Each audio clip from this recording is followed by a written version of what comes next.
Hey, well, um, last week you guys rested in the dungeon. Um, you boarded up some of the passageways in one corner of the dungeon of the Dead Three for a long rest, and during that time,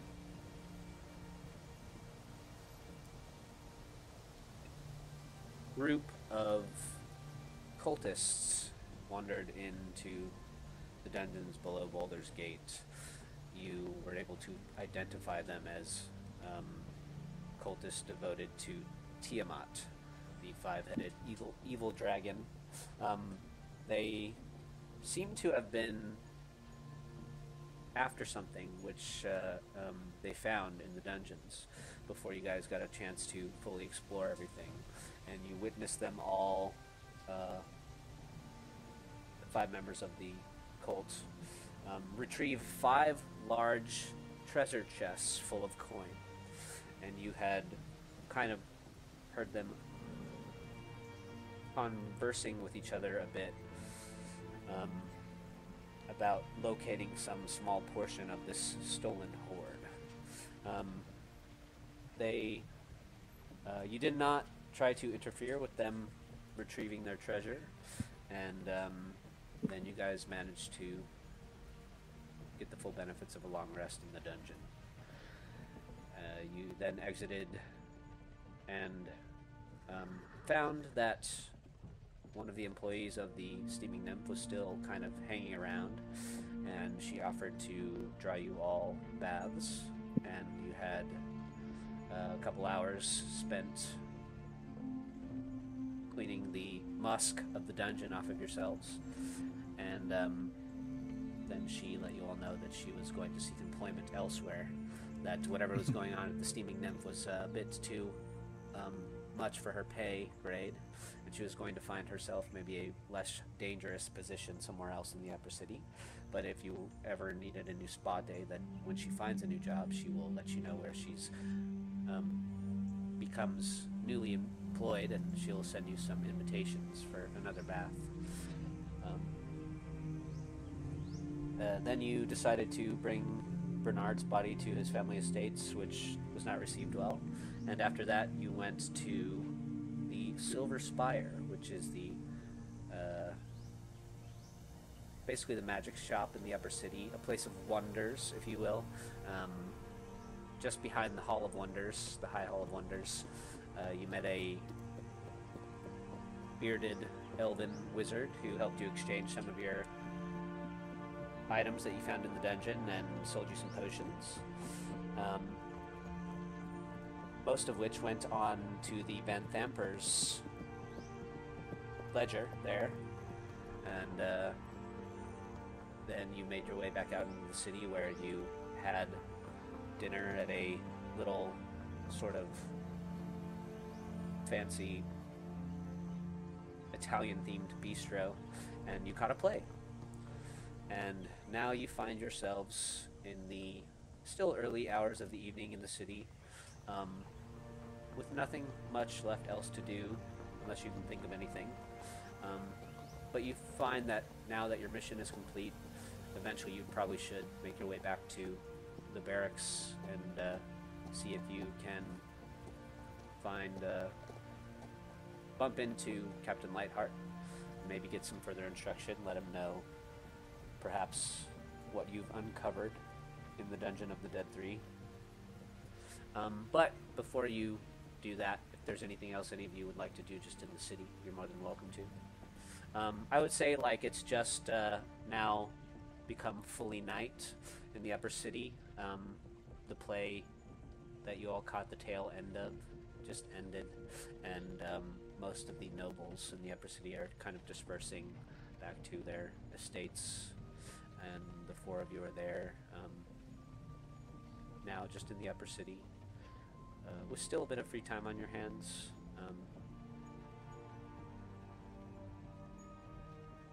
But the most logical thing would probably be to return to the barracks and hope at some point you can have a conversation with Captain Lightheart.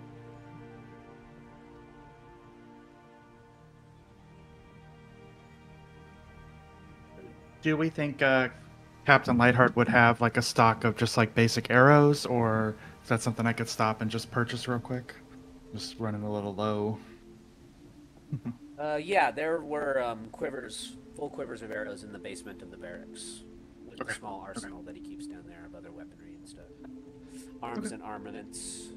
Um, I think the only thing that I can really think of, I don't know. I guess just because you weren't here, would there have been anything in the magical emporium that Krayley would have been interested in acquiring? Because everyone kind of got a chance to um, pilfer through some magical goods. Uh, You would have probably had maybe been able to acquire some kind of magical arrows or something if you would have wanted to. yep. That was going to be my suggestion. I That's probably guess maybe just make like a persuasion check. We'll resolve it with just a dice persuasion. roll. Okay. Regular. Okay. Cool. The Right down the middle. the elven wizard that you guys were all interacting with was feeling very generous. Um, while you had all been at the magic shop. Um, while you were there, they said that somebody had recently come into the Silver Spire and almost completely cleaned them out of all of their magical arrows, their whole backstock supply. But he does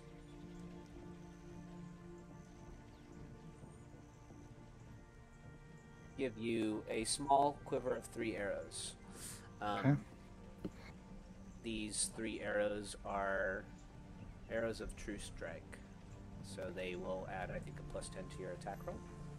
Oh my. Is that what Okay. true strike does? Check that. All right, so you have three of those, Okay. and they're Got like that. long, slender, silver-tipped arrows with just like these gleaming points, and just perfect white feathered ends. I guess in that situation, I might ask a prying question. I don't mean to pry. Can I ask what kind of magical arrows everybody's been buying up?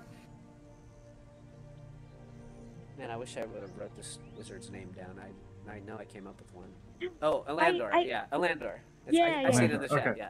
Yeah. Okay. Yeah, Landor. he's this like tall, slender elven man, but with a big, bushy, dark dwarven beard, which you, in talking to him, kind of just surmise that he's kind of probably most likely cast this beard upon himself. It's just, um, and he says, "Oh well, in the Silver Spire, we're not really oftentimes at liberty to disclose the clientele that comes in shops here. It would be a breach of trust."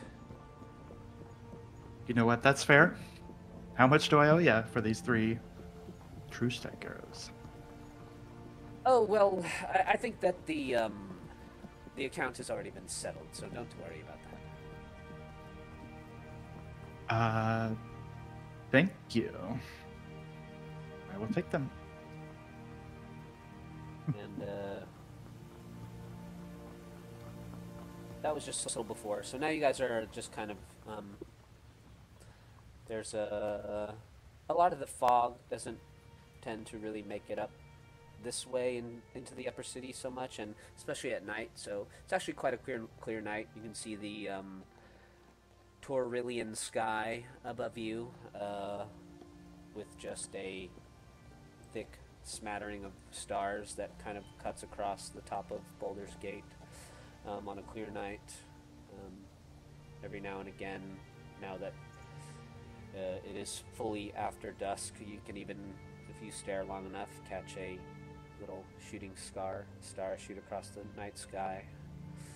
Um, you can still smell like many of the aromatic scents of a lot of the restaurants and little cafes and things that are on nearly every little corner of the upper city. and people dressed in fine clothes and extravagant, often gaudy jewelry and things of that nature, displaying their wealth, are wandering about the streets in the upper city, where it is far safer than the lower city, especially at night.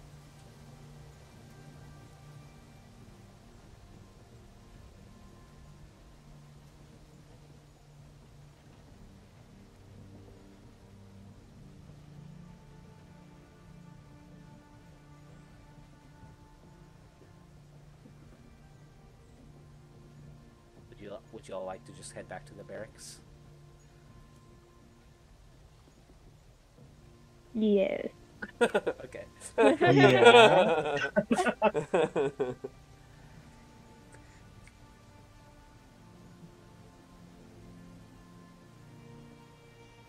Good to me.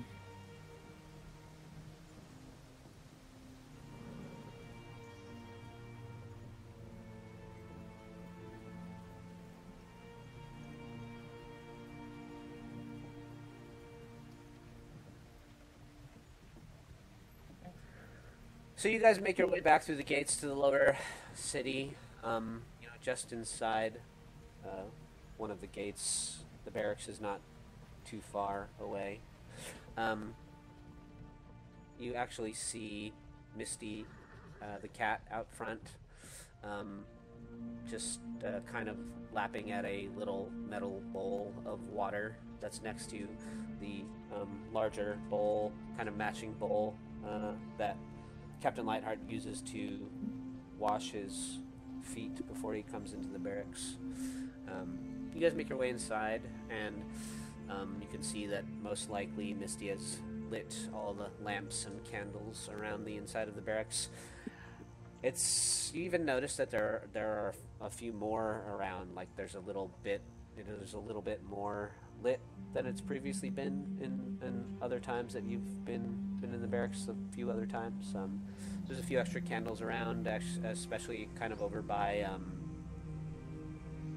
where Captain Lightheart's little corner of the room is. You can see his cot is kind of unfolded, and he's got like a blanket draped over, and there's a little nightstand by his cot, and he's pulled like a little round wooden table over beside his cot, and there's a couple of little candles on the table and a book with like a golden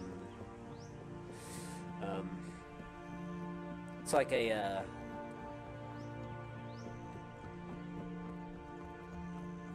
what's it called? Shit.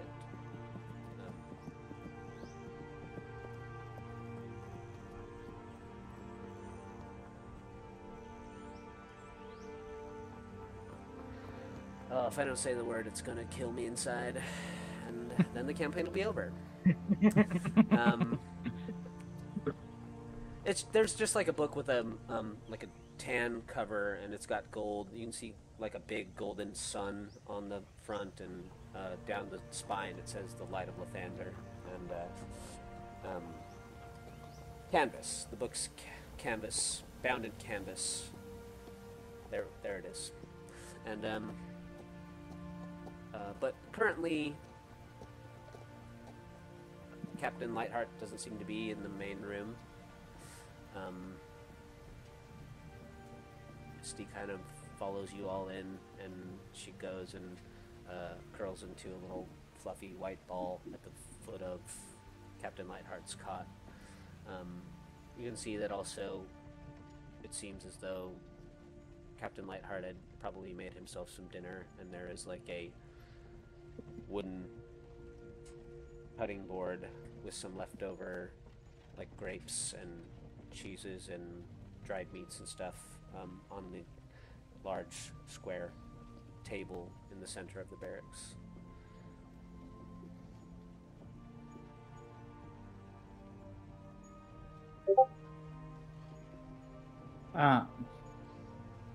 I'm not going to be unprepared again like I was previously. I'm going to go stock up on arrows real quick while I have the chance. Oh yeah, sure. You make your way down into the cellar. Actually, both the padlocks are not currently on the door, so he must have maybe recently gone down in there as well. Um,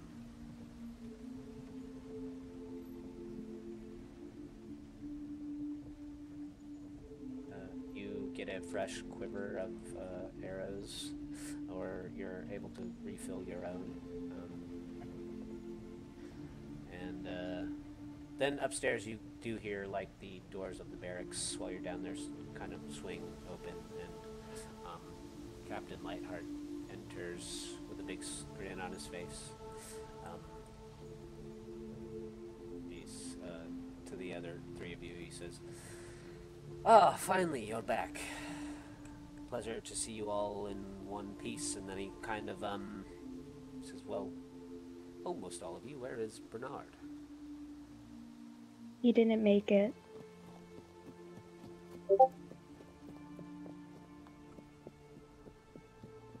He sort of walks towards the square table and frowns. He says,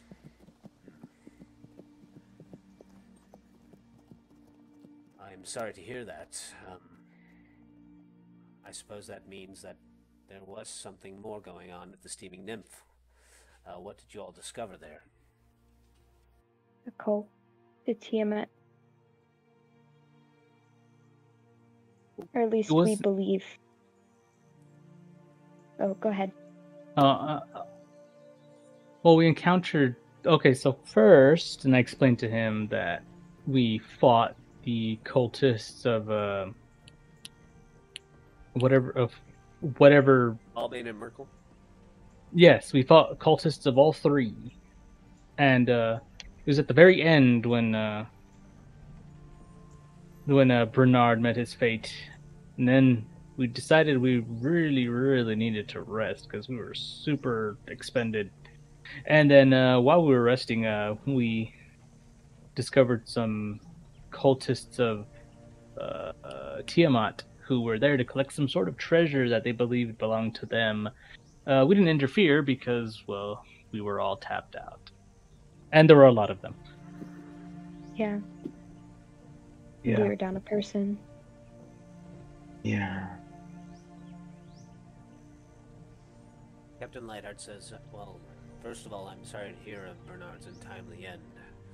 Unfortunately, this is the type of thing that can happen when you're doing dangerous work, and we are currently living in dangerous times. It is odd to hear, though, that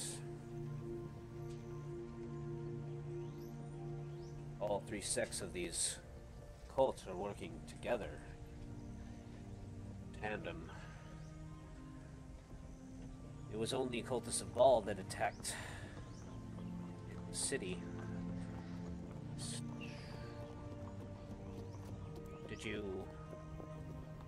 Was there anyone commanding them? Did you find anything out about perhaps who might be in charge of forming an alliance between the Dead Three and their followers?" Well, as far as I know, the cultists of Baal, I believe, were commanded by Moloch Van Thamper, who I guess has been knowingly joining the three cults together for some time to kill peasants who have made contracts with devils. I guess, for some reason, have been involved with Zafriel?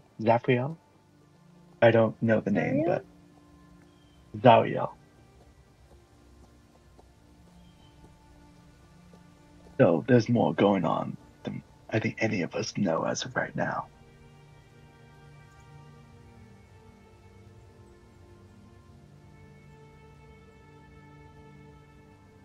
You see Lightheart brow kind of furrow as he's trying to piece it all together. He says,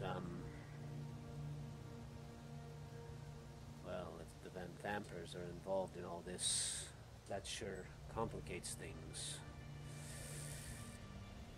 Raven Guard is not likely to act directly against one of the other Grand Dukes of the city.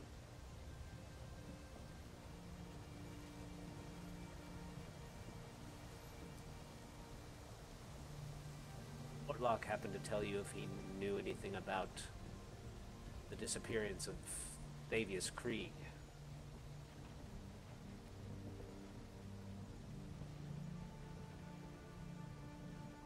I don't believe so.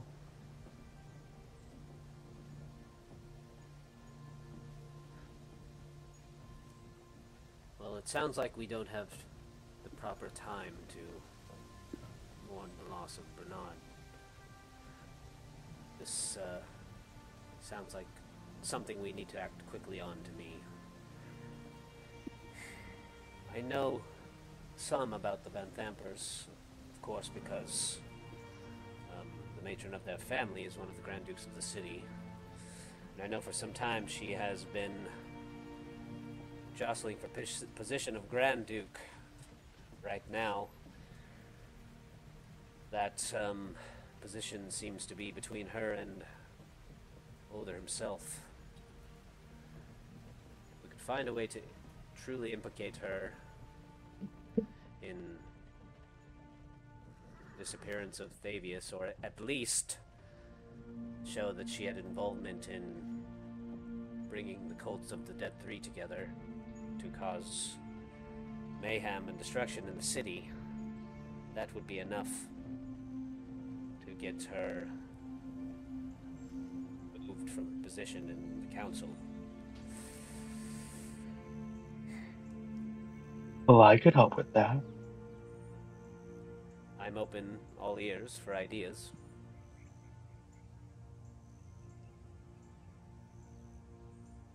This is a lot of big picture stuff, and I'm here to support it, and I'm here to help, but Yeah, I same. do think Bernard at least deserves some sort of burial or something along those lines. He did help us in the end, sacrifice his whole being to help us. Well, tomorrow evening there's going to be a ceremony for your mother. Correct. I was going to keep this to myself, but Older Raven Guard plans to attend. He does. For my mother?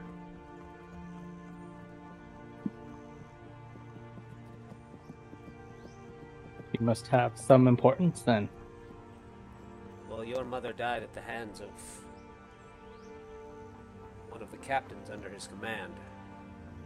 He wants to show the members of the city that he does not take that kind of dishonor lightly. And that even those in the outer rims of the city deserve proper care, attention, and protection. He just wants to make his presence known and show that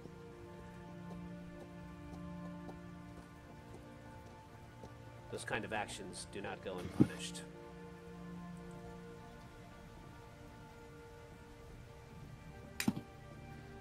Okay.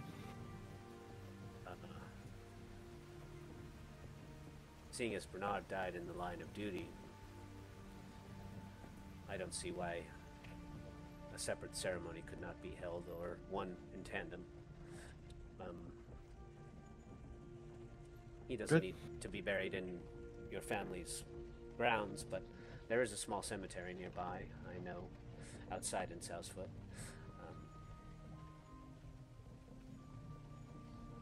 Good, thank you. Arrangements should be made.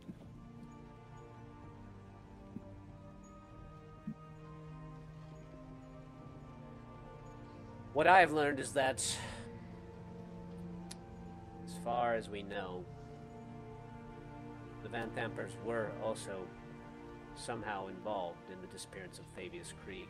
the High Overseer of Elturel. Now, in a few, I guess, in about a week or so, the 50-year anniversary of the Companion, the eternal sun that rests over the city of Elturel, is going to be celebrated, and it would be strange for the High Seer of the city to not present the ceremonies. I hate to ask you to endanger yourselves again so soon, but seeing as though we can't confront the Van Thampers directly, perhaps some more, if subterfuge is the right word, but some quiet investigation might be to our benefit. I don't suppose, seeing as now it is,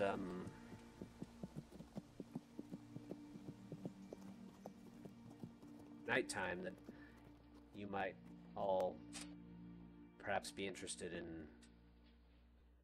going to the Van Thampers' estates and seeing if you can discover anything about the Van Thampers' involvement in the disappearance of Thavius Krieg, or some other clue that might help us in exposing the Van Thampers for their hand in the attack against the city with the cultists of Baal and the other dead three.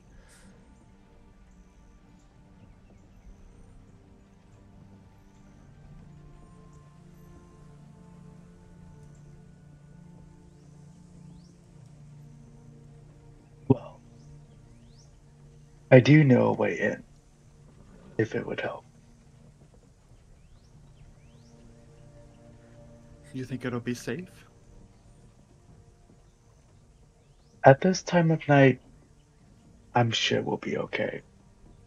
Especially if we go from the laboratory upwards.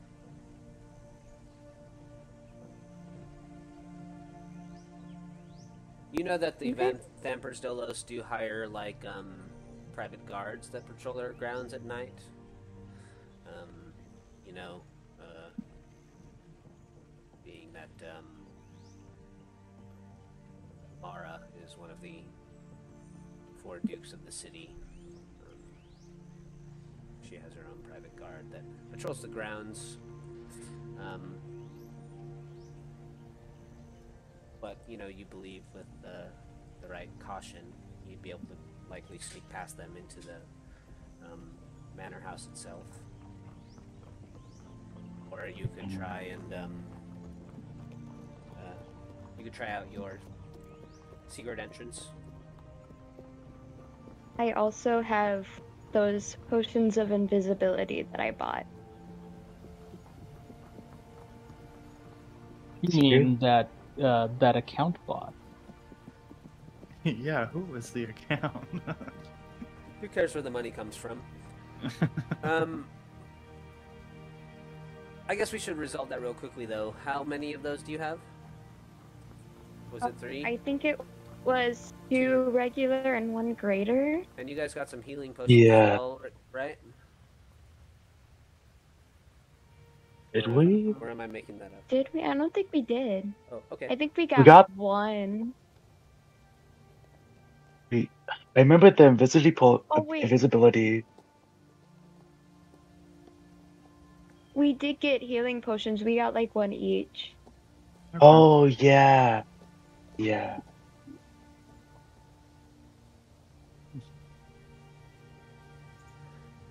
Okay, yeah, just make sure that you keep track of those.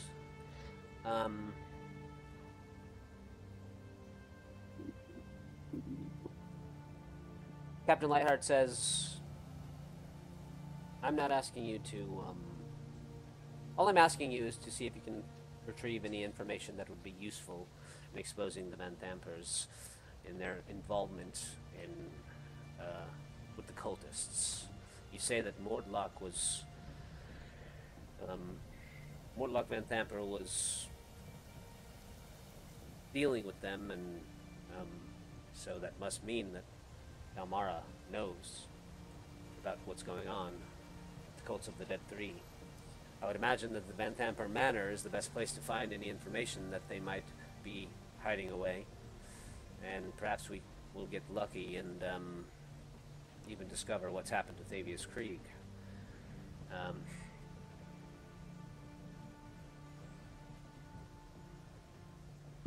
I would attend with you, but I fear that if I was spotted, I have too familiar a face. And seeing as you're all my new recruits, some of the anonymity will help Ulder Ravengard remain at arm's length from this matter until we know for certain how deep their involvement is.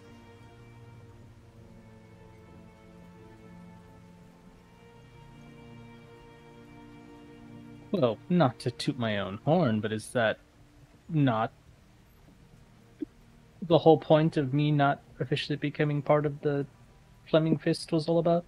Was to do things outside the purview of the normal way of doing things? Well, I think one way or another we're a little outside the bounds of the normal way of doing things at this point anyways. But yes, you're correct.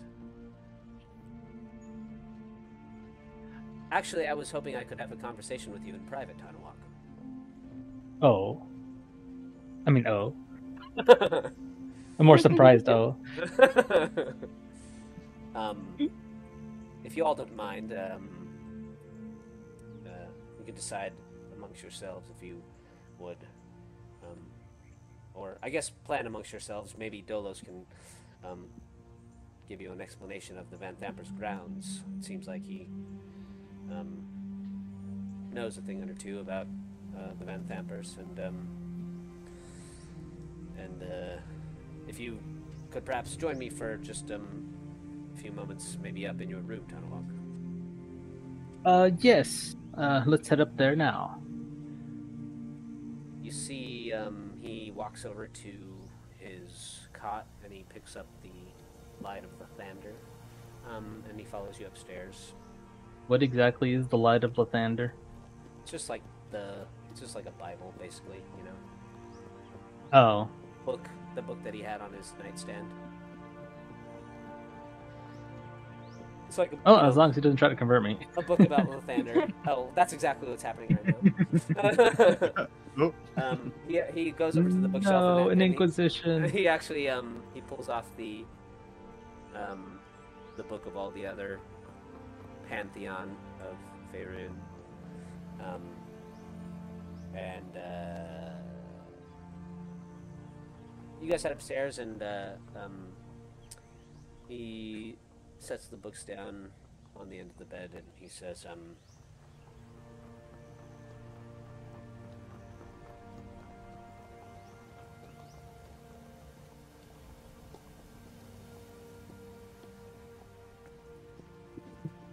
We're not gonna have to go into secrets, are we? No. Oh, okay. He says,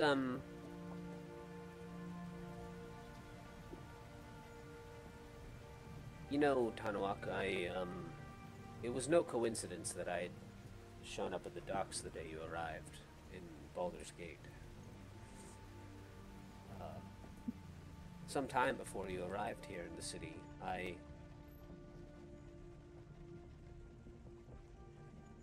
was having dreams about you. Oh my. Oh no, Bailey ran off. He's sad now. Oh no. He's like, no, Layhart was mine. I didn't know that they were about you at the time, but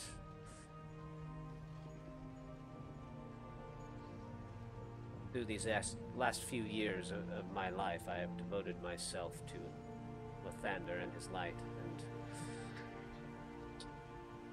There are many mistakes that I've made in my past, and I believe the path that I'm on now will one day help me make amends for some of the wrongs that I've done. You are a long way from home. I believe those dreams that I had of your coming were more like visions. I would often see dark star in the distance, and below it, hint of light. And when you arrived, my visions of you, or your presence, ended. But I'm still having visions of that dark star. And Yeah. I know of the Dark Star. I was born under its menacing gaze. I'm no interpreter of dreams. But now that you're so far from your homelands,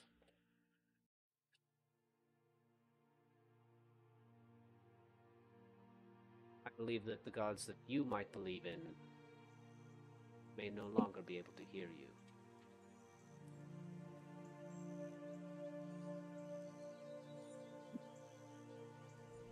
I'm listening to what he's having to say. I'm not just being silent for no reason.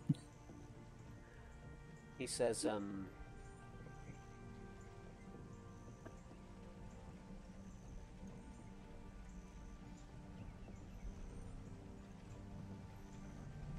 I don't know if I sought out Lathander's light, or if he chose me for a greater purpose, but one way or another, eventually we find ourselves on paths that we didn't expect. And I believe that Lathander's guided me to you for a reason. I just don't yet know what that reason is. But I know that he wants me to ask for your help. And I know that somehow you, much like I, am tied to that dark star that I keep having visions of. And I don't want to ask you to believe in something that's doesn't make sense to you.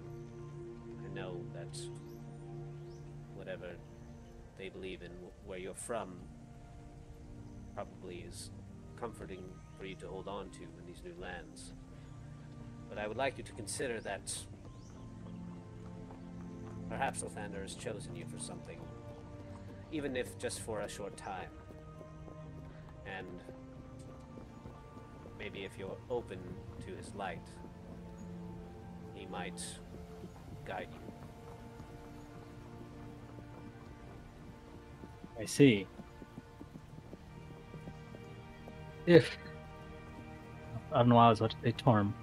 Oh god, wrong god. I'm gonna get smited.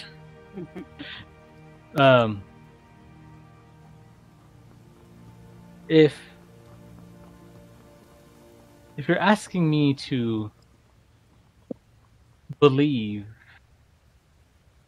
or shall I say more appropriately, pray to or worship Lathander, I do respectfully decline, but does not mean that I cannot work with Lathander in the same vein that I work with the Flaming Fist. After all, I believe that all gods do exist, and each people that worship their pantheon were created by them. That's my personal belief, whether that's true or not. It's probably not for us mortals to know. Regardless of the circumstance, I will work with you and your god Lathander, but I will not abandon mine.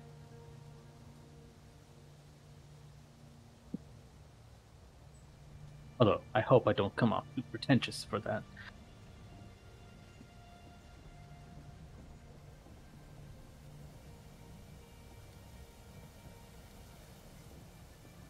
No, I can respect that, and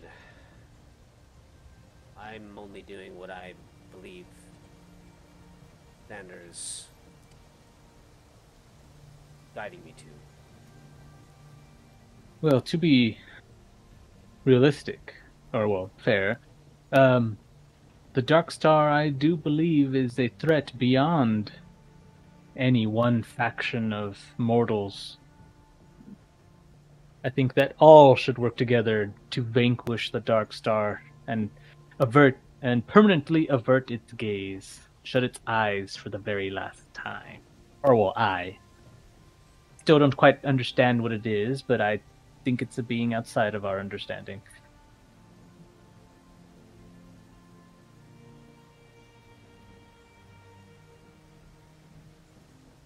It is often that we come to the understanding we need when it's far too late and it's just time to take action. I hope that at least you think on what I've said and at least be open to Lathander's light. I don't think that he would have shown me your coming unless it was important. And I used to never be religious, I suppose, a godly man.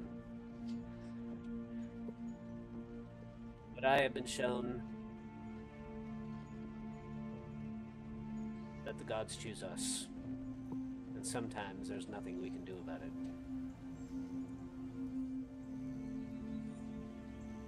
Can I ask him how much he knows about the Dark Star? I mean, you don't have to say, you just say he knows. You can type it to me and I can read it later, if that helps. I don't want to take up all the time.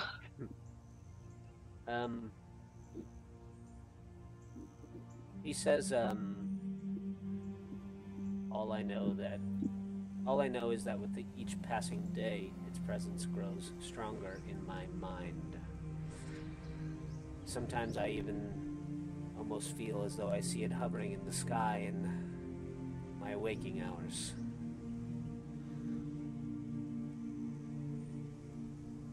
Have you seen what it was capable of? If not, then I have a short, condensed version of the story for you. I'm listening.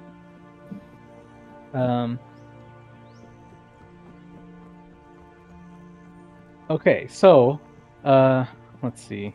Can I just read this part of my backstory? Yeah. The Dark Star Tunnel. Okay. Centuries ago, in an era long past, lived Tanawak's ancestor, Yuhualicahua.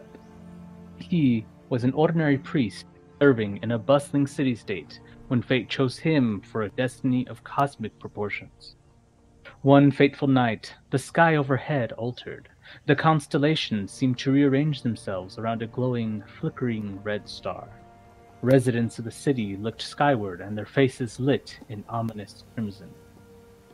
Yohualicahua felt a dread unlike anything he'd experienced as the red star seemed to focus its light, casting a deliberate, piercing beam upon the city. In the blink of an eye, all life within the city vanished.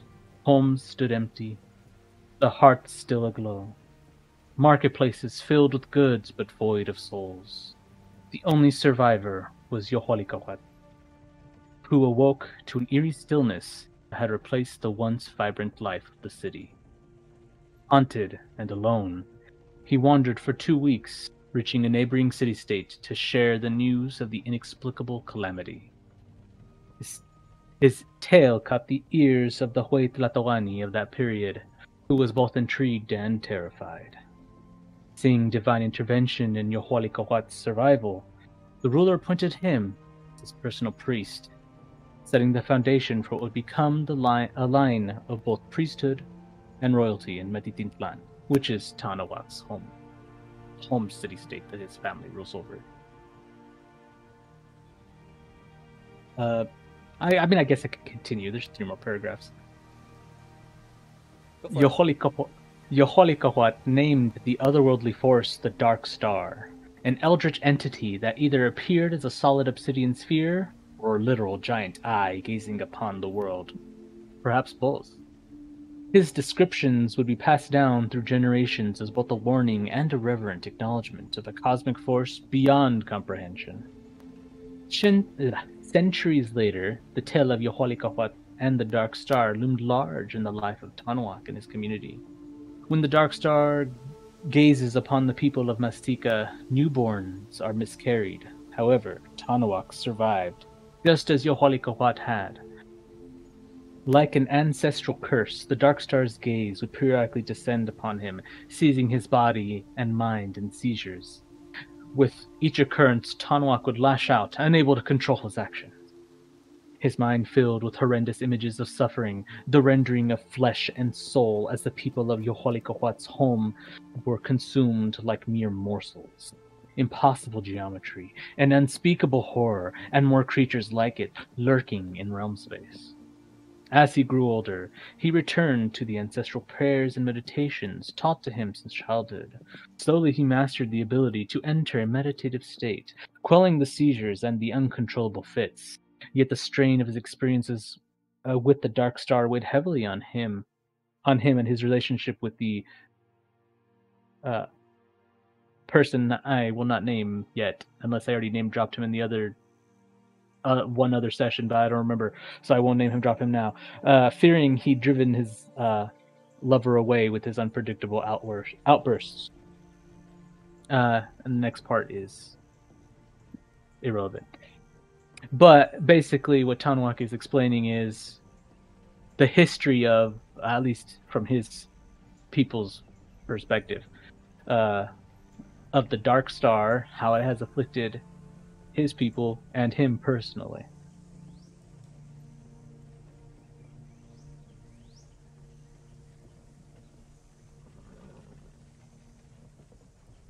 So you've experienced the gaze of the star yourself. Yes.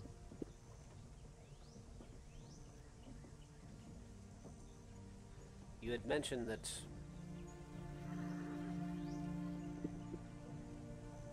Locke had said something about devils.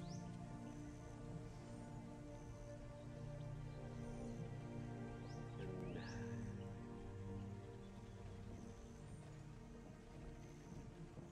it mentioned another name.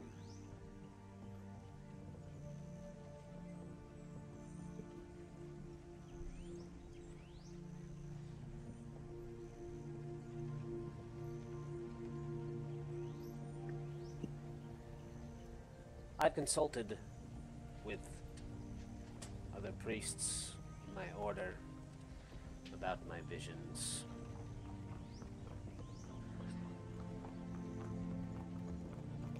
The presence of these cults, these dreams, and your story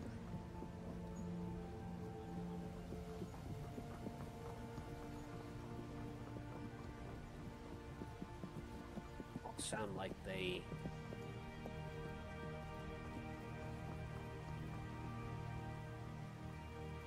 somehow tie into the Blood Wars. Yes, there has been some thought of mine put into whether the Dark Star is actually its own independent entity, or if it is merely some sort of force used by an individual. But to have the power to consume the life essence and the entire matter of an individual, of an entire city, it's absurd. But it has happened. I will think about your story, Tanwak, and I thank you for telling it to me. I would only ask that you keep your mind open.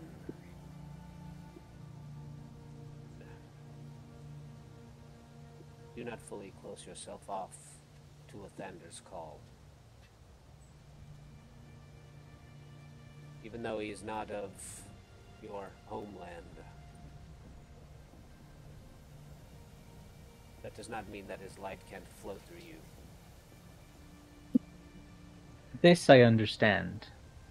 But, as you may actually know, people may not know this, but back when the explorers, the Omnian? Whatever, the people from when their explorers came and conquered and colonized many parts of our land, they did it under the banner of their god, I believe it was Torm? I don't quite remember. This was over 100 years ago. But nonetheless, we have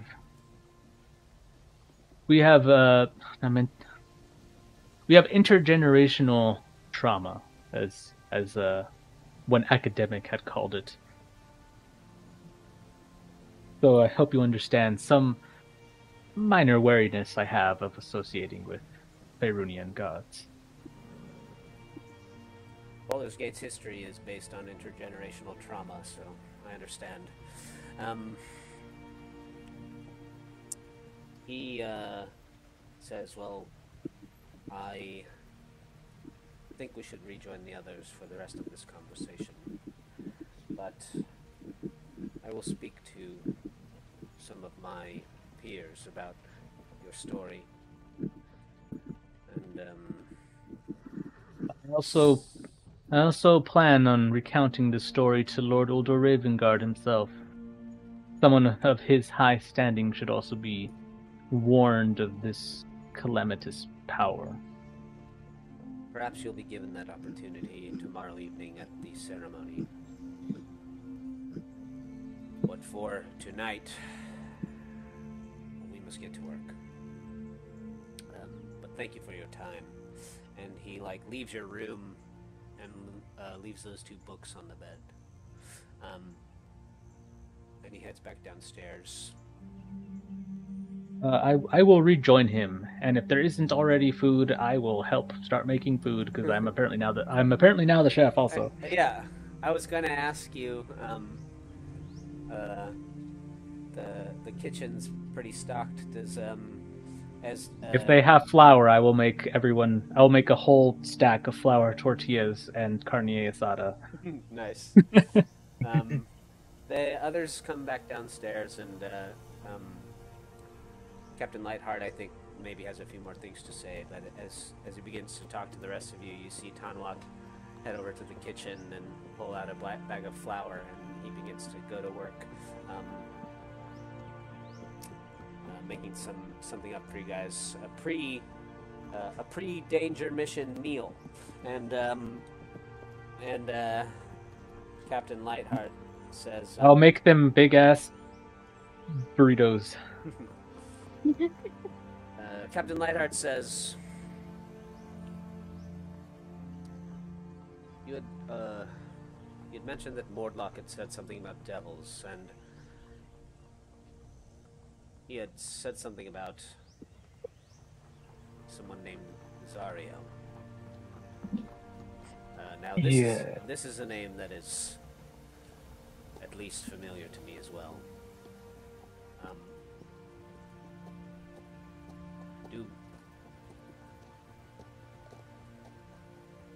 Do any of you know anything about something called the Blood Wars?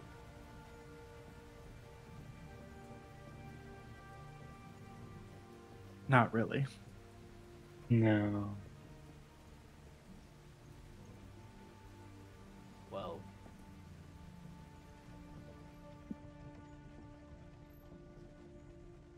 in the heavens, where the angels live, it is said that things can often be bureaucratic, I suppose. Angels will often philosophize for ages before they make a decision about the right thing to do. And among these angels was one that was more prone to action. She was known as Zario. the stories that I've heard, she grew tired of the other angels and their inaction. And so she went down to Avernus and made a deal with Asmodeus, the ruler of the Nine Hells. And I know that all of this talk of devils and angels seems immaterial, out of touch, something that's not really tangible, but the emergence of the Dead Three and some of the other things I've been seeing as of late can't all be coincidences. Anyways, this angel, the deal she made was that she would serve Asmodeus, and in exchange she would be given the rights to command armies against the fight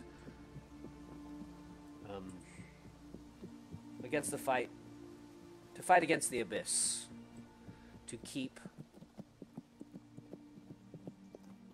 demons from spilling out into this world like they often do from time to time. What many people don't know is the thin line between the material plane being overrun by demons. It's this fallen angel, Zariel, and her army of devils that she wields like a blade against the monsters of the abyss. Now these stories are so old. The Blood War is so old. Some say it's raged on since before the formation of the gods themselves. But with the disappearance of Thavius and the mention of devils that you say Mortlock is told, even just the mention of the name Zariel herself,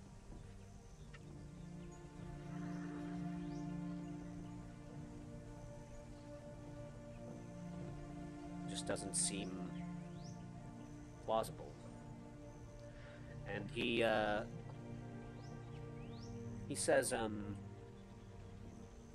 well, he left his book upstairs. He runs upstairs really fast, and he grabs it. It was his fault for leaving it in my room.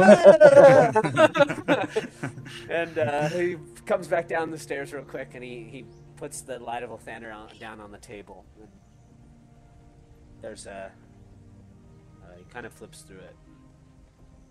Somewhere near the middle, there's a whole chapter on the Blood Wars. And, he flips to a page where there's like a sketch, and it is like a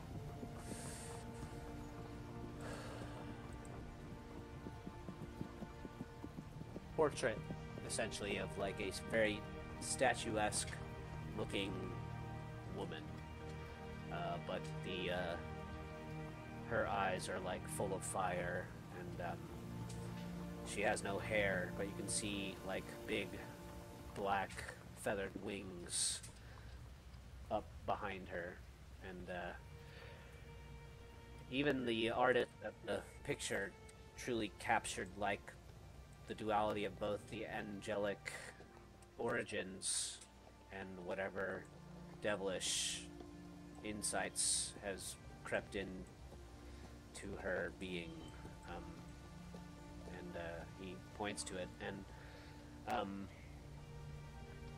says, "This is an image of Zariel. She's actually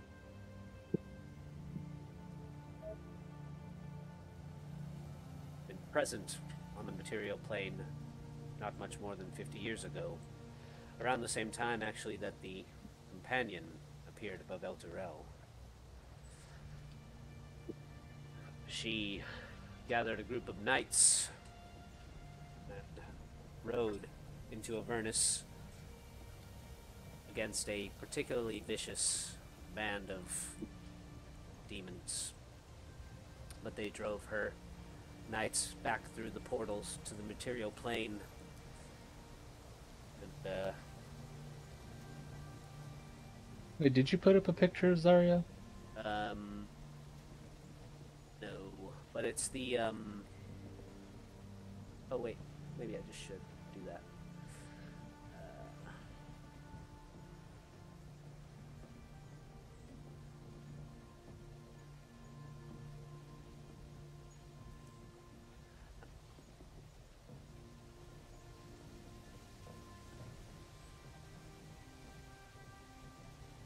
Lost. Oh, yeah, I was gonna ask you guys to make an insight check for me. Oh, Okay. okay. No. Oh, it's because I'm cooking. But looking at the picture of Zariel, or well, the painting or whatever, since I'm an Asmar, do I have any sort of like visceral reaction or whatever? Looking at like a corrupted angel. I would say that's up to Tanwak. I'm gonna say I get like internally like spiritual bad vibes. And then ask Captain Lightheart if he could please put the picture like facing downwards away from me.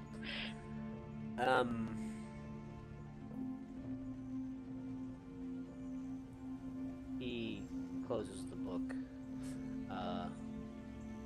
And as he does so, Kralee and Dolos, I think you both noticed this. When he shows you the picture, the portrait in his book of Zariel, you both notice that the facial structure and features of Zariel were almost identical to Bernard. The only difference being that he had horns.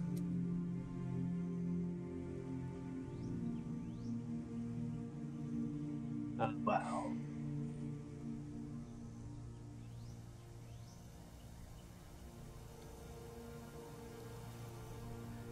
Captain Lightheart says, "For the last several years, things here in Baldur's Gate have been getting worse and worse. The people have become cruel, careless of each other.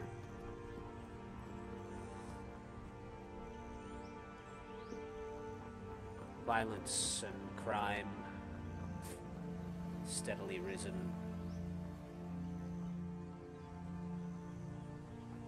Now with the disappearance of Thavius and cultists of Baal openly killing people in the streets, I would hate to say that we find ourselves somehow at the edges of the Blood War. But history tells that every now and again, the endless war between devils and demons spills into our world. And it really is Asmodeus, Dario, devils,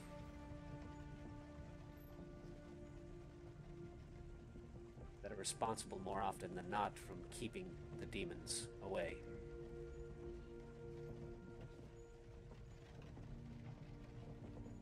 So, let me get this straight. Zariel is working through the Van Thampers to control the cults of the Dead Three, to kill innocents of Baldur's Gate who have made deals with devils so that their souls will go to Avernus to be used to fight in this blood war against demons? Sounds like she's recruiting soldiers, yes. That does sound kind of ridiculous Whoa. to say out from the kitchen. I mean, isn't that a good thing? I mean, it's through a very non-efficient way. I wouldn't do it like that. But if the devils are the one line between the material plane and demons and the chaos, shouldn't we kind of like help the devils if we can? I mean, I don't want innocent people to die, but the loss of a few lives or the Can I do safety an of Can I do an our insight? plane, isn't that a good thing? Can I do an insight check to see if Dolos actually doesn't want innocent people to die? Sure. Yeah. Natural 20, but doesn't mean I passed. I mean, auto pass. That's only in Baldur's Gate 3 in the video game. Is Dolos telling That's- the truth about not wanting innocent people to die? Not entirely. It's not that he wants them to die. He doesn't care if they die. He's like, there's collateral. Okay, basically I sense his indifference to if people actually die in mass. I just squint at him. Yeah, I mean, all I'm saying is the loss of a few for the safety of the many, in my mind, seems like it would make sense.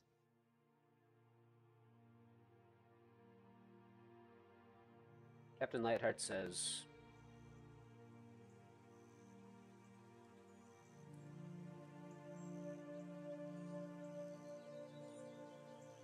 even if the souls that Zariel claims eventually end up doing some kind of good, it is the means as which she acquires them that is not noble or right. This really does become a do the ends justify the means sort of argument. I mean, to go within the bounds of honor and morality and all of this. In a righteous and safe world, I would agree with that. But we are not in that world. We are in Baldur's Gate, people. People kill each other left and right.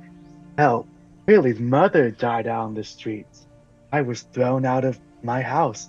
I'm sorry, but to say that we should try and stop what Zariel is doing, I don't agree with the means. But I think if we were to find a different way to help them, maybe that would be better than just trying to stop them altogether. But those are just my thoughts. My thoughts alone. Captain Lightheart says, sometimes it is necessary to operate within the ethical gray areas, but if you blur the lines too much between what is right and what is wrong, you can find yourself lost in the blur of those lines yourself. I think what he means to say is that you become the thing that's wrong. That's a good way of putting it, Tanawak. And all of this is perhaps a conversation to be had later, but tonight I think it's time that some action is taken. Perhaps there will be more that you discover at the Van Thamper's Manor than I could have imagined. But seeing as though we might be dealing with devils, I would take extra precautions, and if you can, do whatever you must to try and not be seen.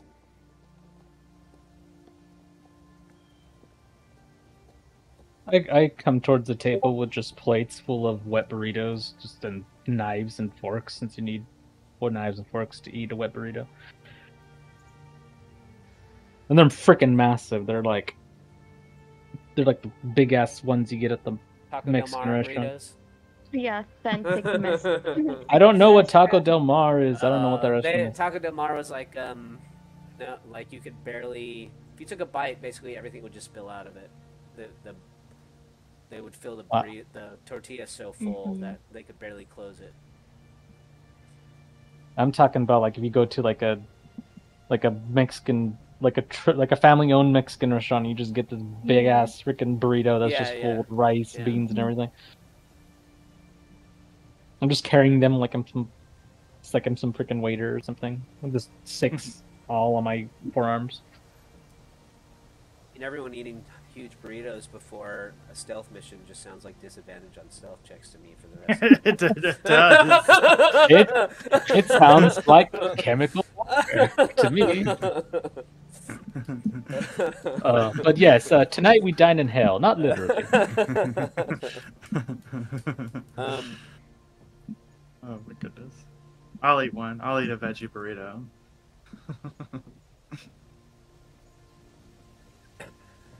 He eats half a one. Captain says, I've been running around the city non-stop for the last 2 days since the cultists attacked the high halls, and I'm in desperate need of rest. So You can eat as a homemade meal. Eat. He's already like halfway through his burrito. He says, so hopefully I will still be here before you all return, and hopefully you all return before morning. Oh shit! I just realized I said I made 6 burritos, but Bernard isn't here anymore, so there's no 6 burritos. And now I'm all sad all over again. Misty is real hungry. Yeah, Misty will eat it. Damn, she's gonna get fat. Light, She's gonna roll along the floor from now on. lamp lighting burns a lot of calories for her.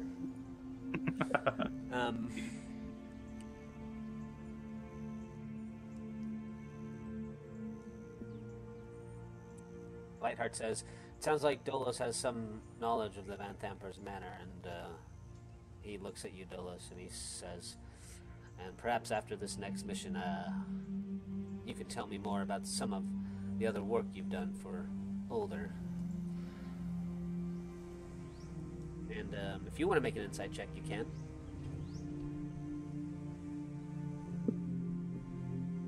Oh, anyone or Just Dolos? Dolos. Yeah, Dolos. Oh, okay. It's more of a pointed comment. Oh, he said he had to AFK for a second.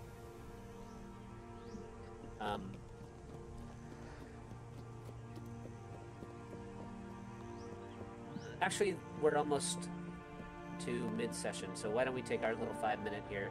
You guys see Lightheart head over to his little cot in the corner of the room. He kind of gets his little bed all set up, and he says, watch out for each other, and he says, here, this will help.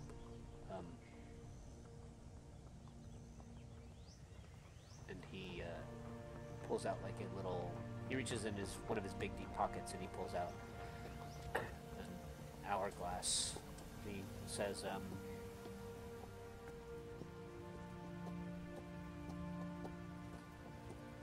you just want to make sure that you're not caught coming out of Vampire's Manor before dawn. If you're caught by any of the nobles or the guards wandering around the upper city, might not look too good. At this point, enough people know that I've hired a group of new recruits, and this is a delicate mission that I'm sending you all on. I'd like to keep you as my new recruits, but I don't know how much I can do for you if you're caught in Duke Thalmara's mansion in the after hours of the evening. Make an insight check, Dolos. Oh, I'm also gonna. You got it. Captain I'm also Lightheart- gonna let Captain Lightheart know that I received a scroll of true resurrection that may or may not have side effects. Oh, okay. He says, hold on to that for now. You might need it. Whatever the first one is, 16. Captain Lightheart had told everybody that it sounds like you have some knowledge of the Van Thamper's grounds, and that he said to you, when you all return from the mission, he's looking forward to hearing more about some of the other work you've done for Older Ravengard.